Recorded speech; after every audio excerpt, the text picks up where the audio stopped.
Hey everybody, and welcome back to Professional Development, the New York City Teacher Podcast. My name is Noah, I'm your host, and today I'm joined by my friend and colleague Jazz to discuss mindfulness. Now when I think about mindfulness in education, Jazz is the first person I think of, so I'm very pleased that we were able to get her on the show today. Hey Jazz. Hey Noah, I am really flattered that you think of me as the mindfulness person. I try, it's a practice. Now on this show, of course, we do our very best to bring out the voices of teachers because teachers' voices are so very rarely involved in conversations about school and what goes on in school. So I wonder if before we dive into today's topic, you could tell us a little bit about how you became a teacher. Where did your teacher journey start and what led you to right here, right now?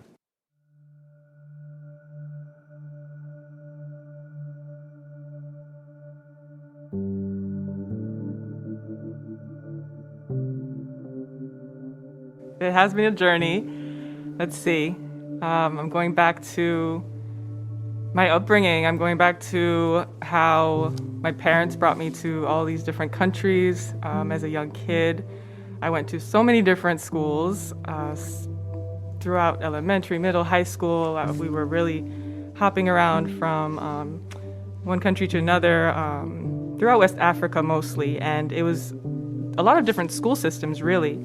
Never the American school system, so it was very different when I finally came to teach in this school system. But I was in the British system, in the French system, and then some local systems. And what I remember the most from my upbringing, from being in those schools, is just really great experiences. Really feeling lucky that I got to be nurtured as a very well-rounded person. Maybe not as strong in the maths and sciences, but definitely what I do remember is my schools really promoted the arts, really promoted performance.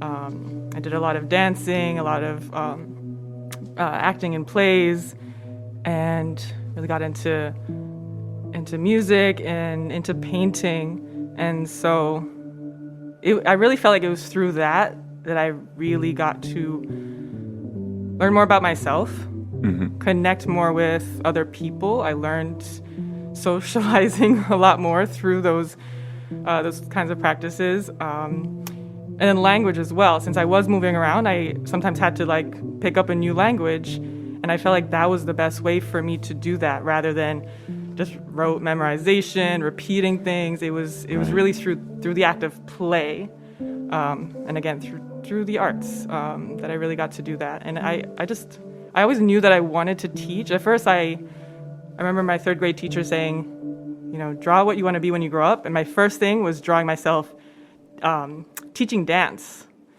So that was the first thing. But then I asked for another paper, and then I drew myself as an artist, and then but still always having people around me as though I'm going to be teaching some kind of art form. And I really wanted to do that. I knew I really wanted to work with kids. I didn't mention my mom was also a teacher, my grandmother, so maybe there was a little bit of that as well. But I really felt like overall I had such a good experience in my schools that I wanted to continue to give that to students. Something else I'd say was I wasn't so sure that I wanted to necessarily be in a classroom. I got more interested in education outside the classroom, learning through experience. Since I had traveled so much, I really enjoyed the idea of bringing students on field trips. Our schools did that a lot, and I feel like I remember learning a lot more through that.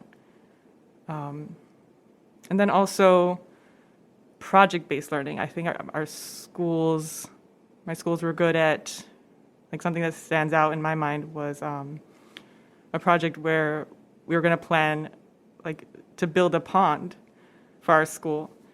And with that, there were just all these different subjects that came into play, the art, of course, I'm designing it. I get to design this pond where it's going to be on our school grounds, and then the math that goes with it. We had to actually actively be there and like thinking about distance and size. And then also like what kinds of plants and animals are we going to introduce into that pond? Think about an ecosystem, so get into the science bit.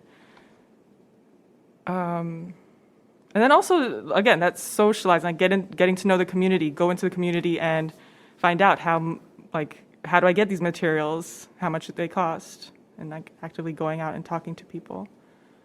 So that really stands out in my mind as like a great way to learn all kinds of things and to honor your whole self and again to learn about the skill of, or the idea that we don't all will have the same strengths, so can we work as a team to really bring those out? So all of that, just an interest in learning, an interest in people, working with kids. Not quite sure where it was going to happen. Mm-hmm. I have worked in international schools. I've worked in private schools. And then I finally joined the DOE going on 8 years ago. So 8 years in the DOE, are you finding that the things that brought you into education are still a part of what you are doing in your in the work that you do in the DOE, or is it are there some dissonances? I realized that before getting to, I guess, my utopian project-based learning, I had to learn a lot of classroom management, building routines and structures that didn't always resonate fully with what I'm about. Mm-hmm. And really feel good or sit well in my heart. I think what also wasn't sitting right for me was that I felt like it was a pressure cooker. Mm. There were all these expectations placed upon me to produce, right? And to have kids produce. Right. It made me buy into that so much that I forgot the enjoyment of the process of learning and maybe even failed to share that with my students, the process of learning, that it's okay to make mistakes, that it's okay to not be having a great day, but what can we do about that? So I think I started to lose a bit of sight of myself because I wanted to meet certain demands that I was also allowing myself to place on myself. Mm-hmm. And that did get in the way of me really being honest with where I was at. Getting stressed out. It took me getting, really stressed out with this job and feeling so exhausted. I had never felt stress or fatigue like I felt, like I had felt right. In this job. And that worried me. I did not like feeling like that. And I really realized I needed to figure out how to deal with it, I don't know if the word is combat, because I think it's a helpful response to right? The fight, flight, or freeze response is very helpful. We do need it. Comes in handy. Yeah. When there are predators chasing you through the woods. Yeah. And so I want to love that part of myself. It is such an important part of my biology to have it. But so I don't want to use the word combat, but just notice it and notice when it's necessary and when it's no longer necessary. Mm-hmm. And I was realizing that I allowed myself to be in that state for longer than I needed to, more often than I needed to the point where that's more of what my being was than that that parasympathetic nervous system state of where things feel in balance, feel harmonious, and where I can feel really connected with myself, and then therefore be more aware of what's happening around me. That's interesting that you point out just the use of the word combating when we're talking about a very natural reaction to too much stress, to being in a pressure cooker, which, just sitting, I'm thinking of a pressure cooker, both in terms of the like figurative aspect of there's just too much that is expected all at once, and so what happens as a result, but also like just being in a cramped classroom with too many kids in it and not enough adults, and but more adults wouldn't really help because there are just too many people in the physical space of the room anyway. Mm-hmm. But this idea of like, there is a reason, I think, that like there are physiological things that happen to teachers a lot of times where we don't get enough sleep, we don't eat properly because there's only a set block of time in the day when we can do it, and sometimes something comes up and you can't eat, and the demands of grading, the demands of responding and providing feedback and that sort of thing. When our bodies tell us to stop doing that, it's for a reason. Like, we shouldn't be doing that. So like what's the response? Do you try and turn off that warning system? However one does that, I think a lot of teachers probably attend a few too many happy hours during the week sometimes. That's when I went to a UFT thing right before I started my first my first year. There was a little UFT like meet and greet and get some info session that I went to downtown, and in one of the sessions, the guy was like, well, what do you do about first-year stress? Well, there are happy hours out there. We get out of school at 2 or 3 something, so like go to the happy hour. And I was like, don't tell me that. Like that doesn't sound like a good response to the situation. Right.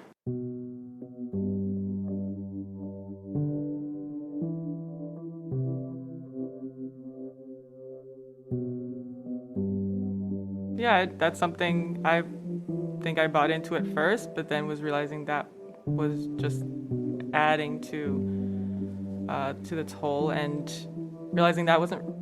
Yes, while I could vent, there was still a lot of processing. I still needed to process a lot. I still needed to rest a lot more. I needed to take the time to really listen to my own body. And you're right, it's not about shutting that off, learning how to just always be in a calm state, because that is very difficult. But it's just being aware enough to notice, okay, now I am going into this response mode. Where is it coming from? Is it really necessary at this time? Is there really a threat? And oftentimes it isn't. There's no threat. And is this really such a challenging situation that that this response is necessary? Often, yes, it's challenging, but I can find a way to tweak it a bit. But then I think there's a certain point where we've almost become like junkies to that adrenaline, to that cortisol, and now it's learning how to wean ourselves off of that. Right. And not go looking for it somewhere else when we can't find it in our regular everyday life. Right. I just realized, after my first few years, I didn't want to feel that kind of stress. And I had to learn, back to your question, I had to start to think about, first of all, boundaries. What can you create to to then give yourself a break, allow yourself a break to rest up, to ultimately just be a better teacher, be a better person, be a better self for others. And I really got more into, I did go for a yoga teacher certification. And yes, I was able to teach yoga through that, but it's also really to improve my practice. And meditation became a more regular practice for me. Just learning how to breathe more deeply, and realizing also the arts. The arts really are a way that I remain grounded. So there's that term mindfulness that we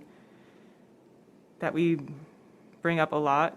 It's become this buzzword, right? This buzzword that has come up a lot in schools.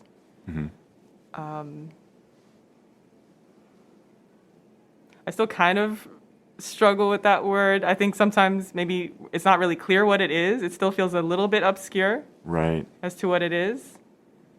There's a lot that's been lumped under it, and sometimes the way that it's applied in a situation would lead me to be a little bit dubious whenever I see it. But I suppose we'll get to that a little bit later. Okay. I see it more as presence. Maybe if we could term it like that. Yeah, like being mindful of the moment in which you are currently existing and presence. Awareness. Yeah. It's well, because I think we notice if we're going back to the challenges of being in the school system, if you're working towards like product and you're framing everything to your kids, like when you get to college or when you're in 12th grade, or when you're out in the workforce, it's so much talk about the future. Right. That is very anxiety inducing. It's a lot of pressure for them as well. So that I felt like I was frustrated about the pressure cooker, but I felt like I was creating that pressure cooker also for them. And it's realizing I needed to kind of create a balance. It's good to think about the future, to plan out, but then also let them know that where you are right now is really important. Right. How you're feeling right now is something you need to honor and be aware of, so that then it's giving you the feedback you need to then know how to step forward, and then in the next moment, and then the next moment. Right. Take care of right now first. Yeah. And then we can talk about the future, Right. about results and that sort of thing. So again, I feel like I spent the first few years of my teaching really focused on, or buying into what's coming up next, when I become a better teacher, when these students produce better work, more work. When's the next break? When's the next break? When's Friday happening? Yeah. And like you said, happy hours weren't really Not cutting it. helping with that. I had to find other modalities. So like I said, my yoga, my meditation, tapping into my artwork more, because that allowed me to really be present with myself again. And remembering as well to bring that to everything I do, to my relationships, that increases the quality of my relationships, to be more present with it. And it's so hard, it's so difficult in this society where we've got our phones and we can be multitasking. That's something else. I thought being able to multitask was a goal, and what was valued. But I kept struggling with it and feeling bad that I couldn't do it well. But then had to just tell myself, it's okay if you can't. Right. I haven't thought about that, but multitasking really is sort of that's the opposite of mindfulness. And instead of sort of letting go of an aim and a task, it's having as many tasks as possible at once. It's like it's the splitting of the moment into a bunch of different fractals that no longer are. It's sort of it's the atomic bomb of mindfulness. It's the splitting of the moment. Exactly. I hadn't thought of it like that. And yeah, and maybe it's possible for some people. Maybe they find their peace in it, in operating that way. But I had to realize it's not for me. Mm-hmm. Maybe I have gotten better at it in some ways, but I don't feel like it makes me necessarily a better teacher to be able to multitask so much. I guess you naturally do in a room of, 20 plus students. Right. You do have to. And you're dealing with tech, and you need to circulate and write passes and answer questions. Yeah. So that, at least if I can do that, I'm okay. But amidst that, what can I be present with right now when I catch myself struggling with the multitasking and yes, bathroom pass, yes, this student needs this thing and this student needs that thing, and oh, tech is not working. Can I just at least come back to the breath? Come back to deepening my breath, that one step, and then what's the next step after that? Just maybe taking a step back and just noticing, gauging the energy of the room, gauging what this student needs, what that student needs. So that's been the part that I'm now needing to learn.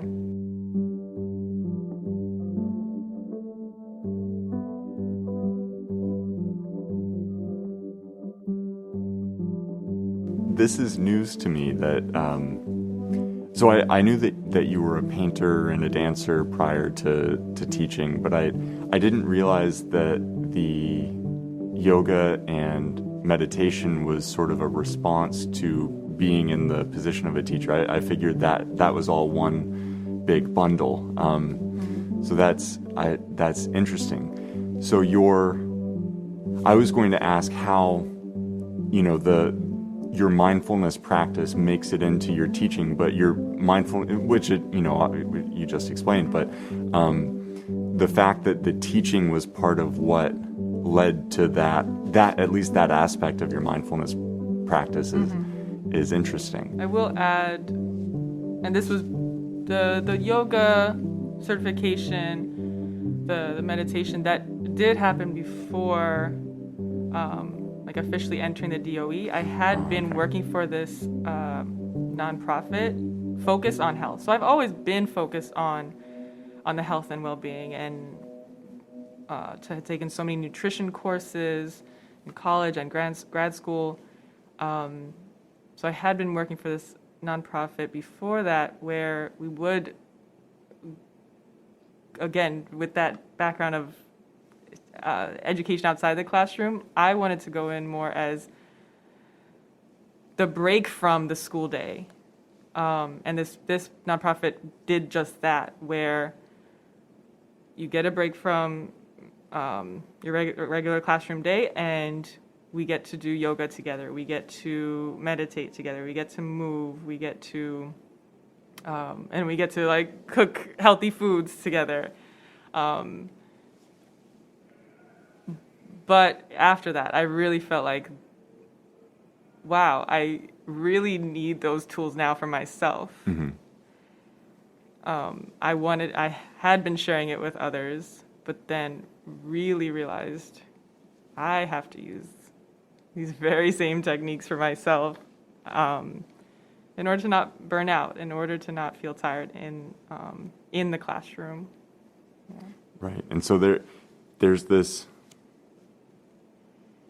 importance for teachers to make sure that they're finding some means of taking care of themselves in that way, as well as a sort of separate but also, I think, coming from the same, it's all in the same vein that like students also need these tools in order to take care of themselves. And that's, so this organization that you were working with before was there to create a break in the school day. So like you've got your regular school day and then you've got a break away from that in order to, I mean, really in order to repair the damage that's done by the school day. Exactly. We were actually raising funds so that we could bring recess back. Wow. And this is for elementary schools. Wow. So an elementary school missing recess. Yes, or just not having a moving recess because the personnel didn't want to deal with the possible accidents and probably insufficient personnel also. Personnel just not having the support and then not wanting to deal with, maybe bringing materials outside and bringing them back in or possibly losing materials. So we'd bring the fun games to the schools with the personnel, people who are willing to be there to engage with the kids as they're running and playing and allowing them to take a break from their day where it's mostly just let's crunch out right. the numbers and the reading and yeah, the only part of the school day that I would be interested in covering, given the option, would be recess. Right. Yeah. I mean, I understand it's sometimes it's cold and sometimes you don't have the energy to keep up with the kids, but like that is, I mean, play is so important. So important. And that's what I forgot to mention. That's, I think, what also made my upbringing so great. Since I lived in tropical places, I forgot to mention that even through high school, we would have a full hour for lunch. And even before that, we'd have a 30-minute break in the day, like 10 to 10:30. And yes, by all means, go outside and play, kids. Just go outside, right? So I think that's also what made it great. When I first came to teach here, I did not understand the system of the bell, and you have 3 minutes to get from point A to point B, and it's a 20-minute lunch, and there's no recess on top of that, no other breaks in the day. Right. Your only recess is if you manage to cut class. Exactly. Honestly, maybe it's not even to go to the bathroom, but I understand that possibly is their mindful moment. That is their time where they can really be present with themselves. I'd understand why they need it.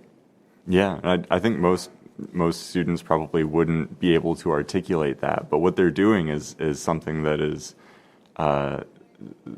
just like foundational to the human experience. Like we're really not meant to sit still as long as we do, and we're really not meant to be in an airless, windowless room for as long as we are. And attention spans are not limited to, or they're not set at the bell schedule, and about half of people aren't really supposed to be waking up early in the morning. Like we're really, humanity is built to survive with half of it being morning people and the other half being night people, but school only happens during one set time in the day. Fighting the school day, unfortunately, has to be done because the school day doesn't seem to be flexible enough to permit all of these human needs to take place. Right. So, Jazz, how does mindfulness look in your classroom specifically? What would someone just walking in see in your classroom that they might not necessarily see other places? So I am really proud of this and even sometimes surprised that it's actually happening, because I know several years ago when I was feeling all this, I was like, okay, at some point I'm going to figure out how to incorporate this this mindfulness, this sense of presence more in my regular content classroom. Which we didn't talk about, but is your regular content classroom is global history, right? Yes, global history and now U.S. history. I do teach an art class, so there it feels and have advisory. So advisory and art classes always felt like an easy space to incorporate that. It's happening naturally where we are checking in on one another. We're putting ourselves at the forefront, and expressing ourselves it's so clear that that's what's important in those classes. So it becomes harder, right? The whole person, the whole self kind of disappears when it's content area classes. And I struggled to figure out how am I going to continue to honor, this where the student is at and show them that presence is important, right? And who they are right now is important, and that it relates to their learning, that it's actually it's part of their learning, right? That I'm not waving off how they're feeling, that they should not wave off how they're feeling, and put that aside, compartmentalize it, just so we can get, this work done. Content. Gotta get the content. I had to visualize it a lot at first, and I was honestly scared to jump in and do it. I the first few times, kids are just laughing when I say, all right, taking a nice deep breath into your nose, feel the coolness of the breath in through the nostrils, and the warmth of the breath out through the nostrils. I'm getting giggles, I'm getting smirks, I'm getting kids calling out random, unpleasant words or coughing. It was not easy. It's definitely a blow to the ego, but I believed in it and kept trying. And this, I will say, was before the pandemic.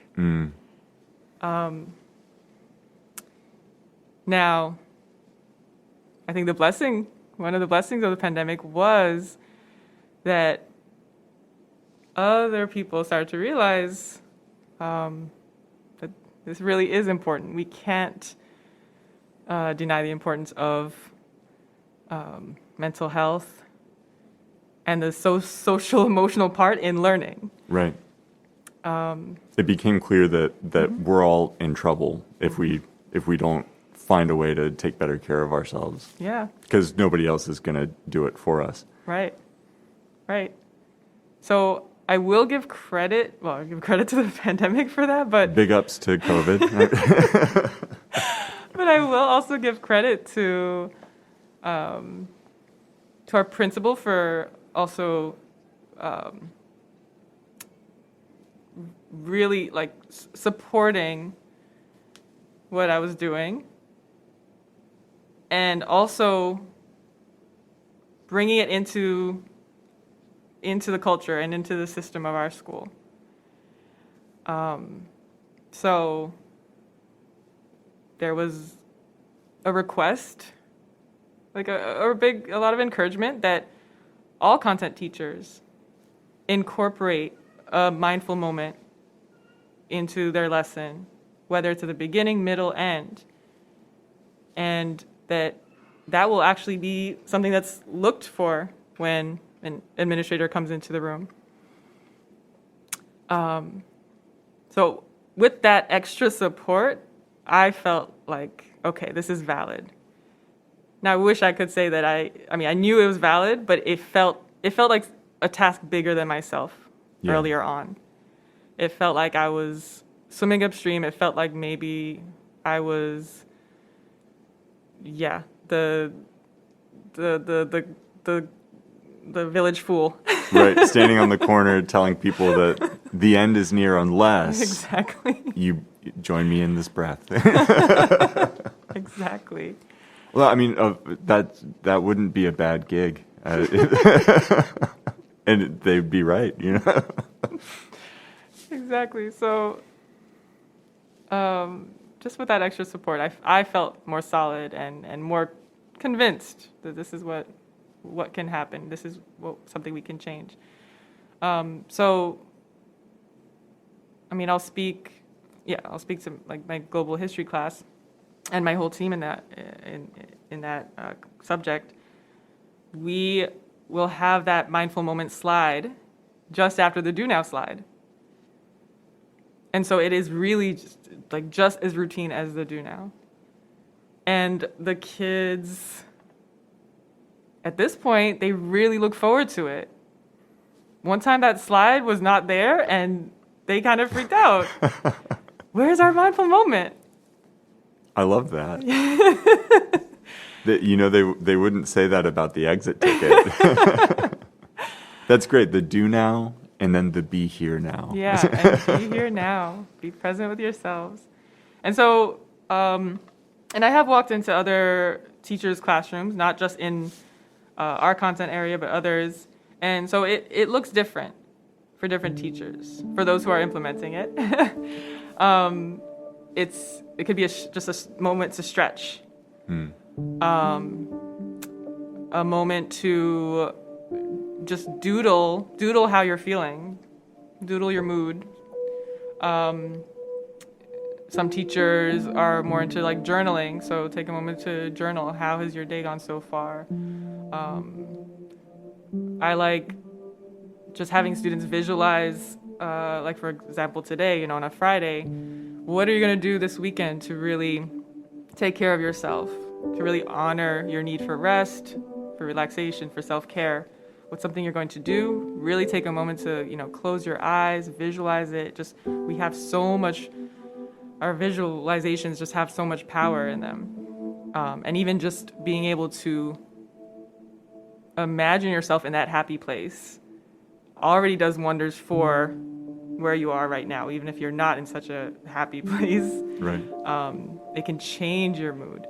So visualize it. And then I even have them, after they notice their breath, breathe in and out more deeply, turn and talk and share what's your self-care strategy for the weekend. So that way they're also sharing and getting ideas from others. And building a sense of community and togetherness, yeah. It really does help with that. And on top of that,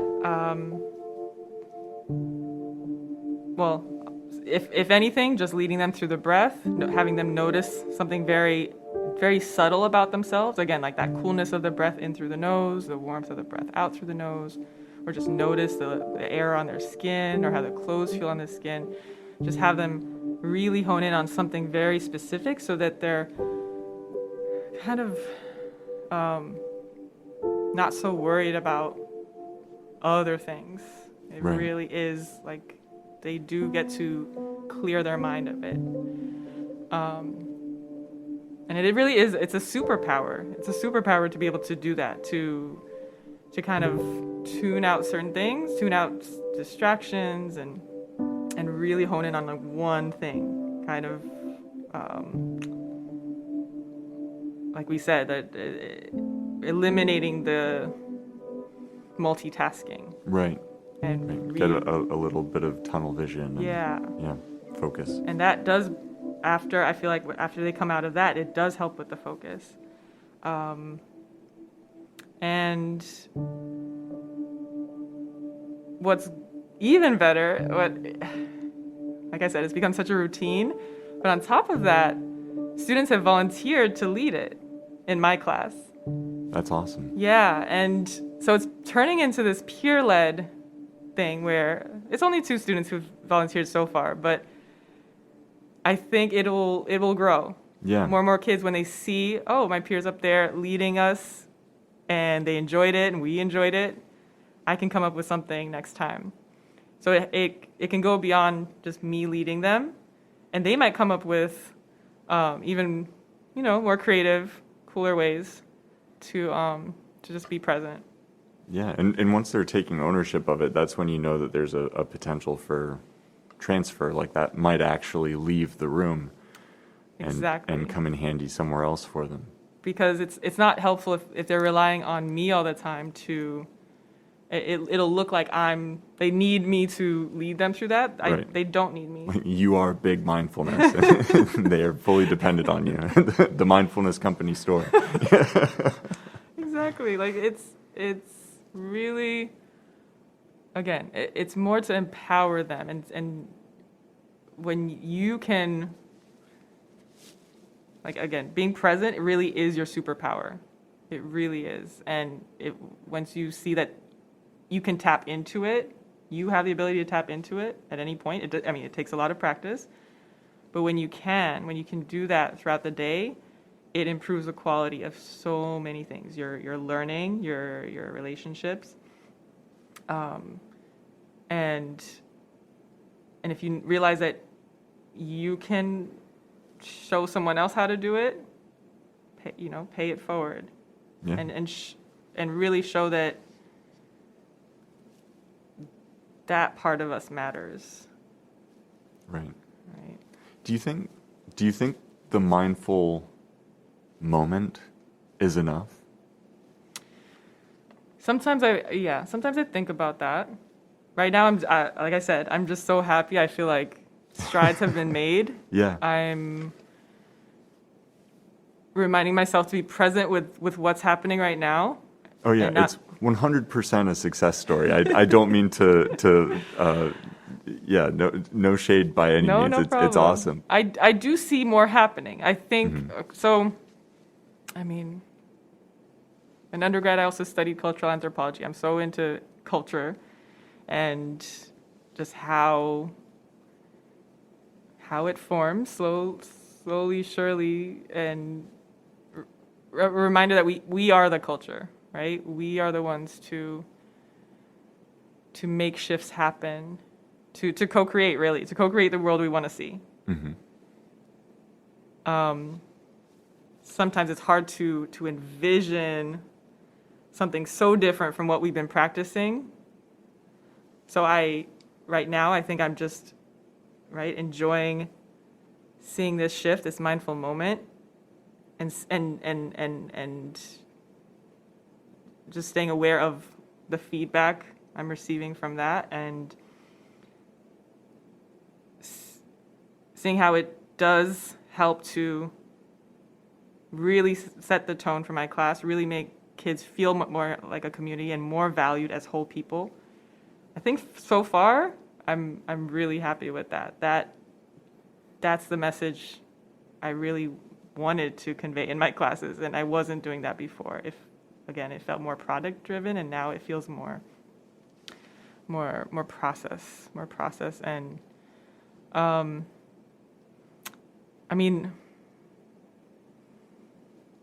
not only does it help the students, but I think, again, something that teachers could continue to do so that they're not so stressed and so that they're bringing their better selves is, when can you find your moment in your day to really, in your school day, to really have a mindful moment?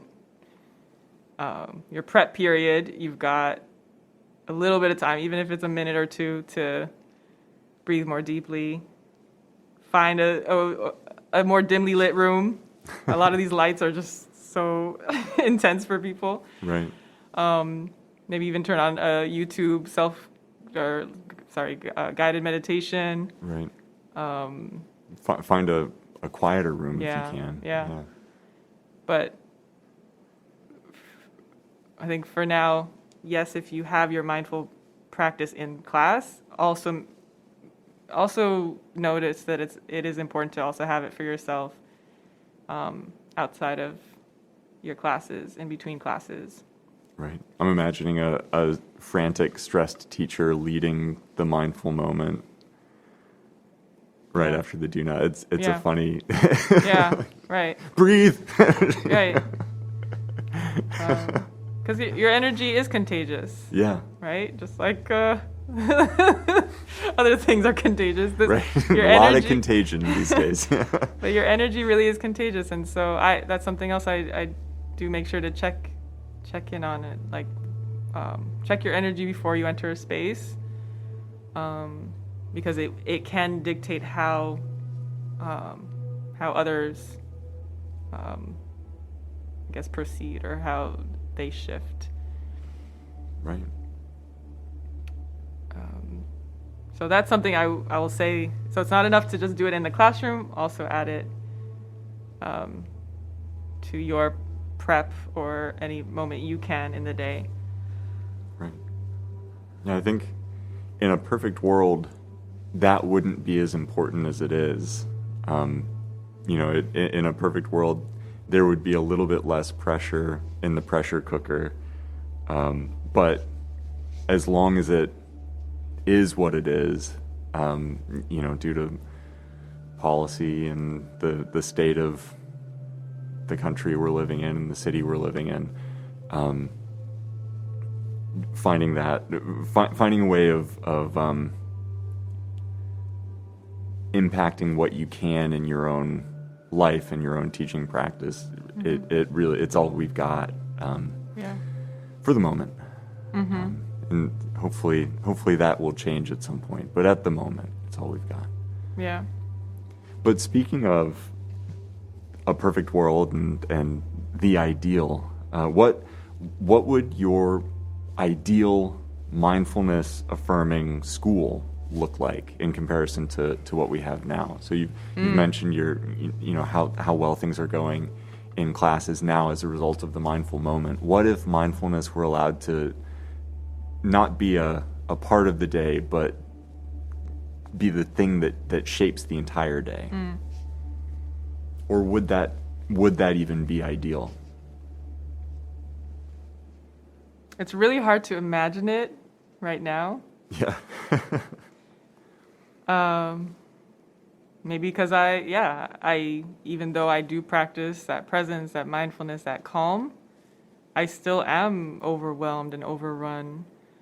So maybe it feels like a lot of energy to start to imagine that, right? Yeah. Like I said, I feel like culture does happen slowly but surely. I do feel that we are making shifts in the right direction because, like I said, the pandemic allowed us to slow down more. We are acknowledging the importance of this. No, I don't. It's really hard to deny the importance of the mental health, the social emotional health in our learning, in our kids' learning. So more schools are promoting it, not ignoring it. Mm-hmm. So that already feels like we're co-creating this. It's going to be a lot of growing pains. I feel like that's where we're at right now. We're in this growing pain stage, awkward moment, teenage moment, really. We're in our teenage moment of incorporating this. Right. Seeing what works, what doesn't work. But ultimately, I think growing in the right direction. Because at least we're acknowledging it more as a society. We don't yet know, and I know the DOE is making maybe an honest effort at,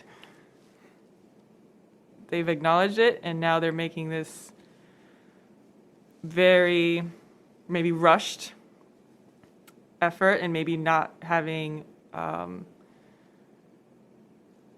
really maybe gotten the right professionals to assist with it yet. Mm-hmm. But doing what they can now to kind of form some kind of guidance from the top. But in a way, it's like, but at the bottom, you need to figure out what that looks like to fit the guidance. Right. So we are scrambling here. And again, I'm not quite sure what that looks like. That utopian school where it's all incorporated beautifully into, or maybe it is the the project-based learning that I was talking about that I grew up with. Right. It's That sounded really nice to me. and maybe I'm idealizing it so much now that it's so far, away, so far back. But just that memory of feeling like a whole person, Mm-hmm. not feeling like I had to push a side of me away in order to get something else done. And get to the next stage and do the same thing again. Yeah. Yeah. So maybe it needs to happen in tropical places only Well, before it can reach the northern hemisphere. well, the northern hemisphere is on its way to being tropical. Oh my goodness. We're supposed to end on a good note. Right. This is the mindfulness episode.